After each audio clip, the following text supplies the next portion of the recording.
இந்த பிசிஓஎஸ்னு சொல்லக்கூடிய சினைப்பை நீர்க்கட்டி பிரச்சனை இருக்கும் பொழுது கீரையை ரெகுலரா உணவுல சேர்த்திட்டு வந்தோம் அப்படின்னு சொன்னா இந்த பிசிஓஎஸ் உடைய அளவு கண்ட்ரோல் ஆயிட்டு உங்களுக்கு ரெகுலர் பீரியட்ஸும் வந்துருங்க. முதல்ல வந்து புளிச்சக்கீரையில அதிகப்படியான அயன் சத்தும் ஃபோலிக் அமிலமும் இருக்கு. இதனால ஈஸியா FSH LH உடைய லெவல் வந்து பேலன்ஸ் ஆயிடும். ஸோ இந்த புளிச்சக்கீரை இலையில நம்ம டீ மாதிரியும் போட்டு எடுத்துக்கலாம், காஞ்ச லீவ்ஸ்லயும் போட்டு எடுத்துக்கலாம். அதே மாதிரி அந்த புளிச்சக்கீரையோடைய பூ வந்து காய்ந்ததா கடைகள்ல கிடைக்குது, அதுலயும் நம்ம டீ மாதிரி போட்டு எடுத்துக்கலாம்.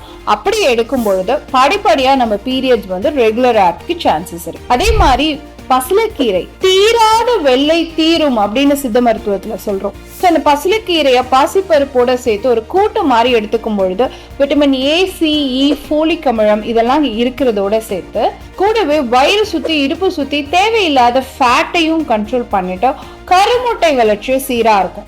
ஸோ எக் க்ரோத் கம்மியா இருக்கு, AMH லெவல் வந்து ரொம்ப கம்மியா இருக்கு அப்படிங்கிறவங்க அவங்க எக் ரிசர்வை ப்ராப்பரா யூஸ் பண்ணிக்கணும் அப்படின்னு நினைக்கிறவங்க கண்டிப்பா பசலைக்கீரையை உணவுல அடிக்கடி சேர்த்துட்டே வாங்க, படிப்படியா சரியாயிடும்.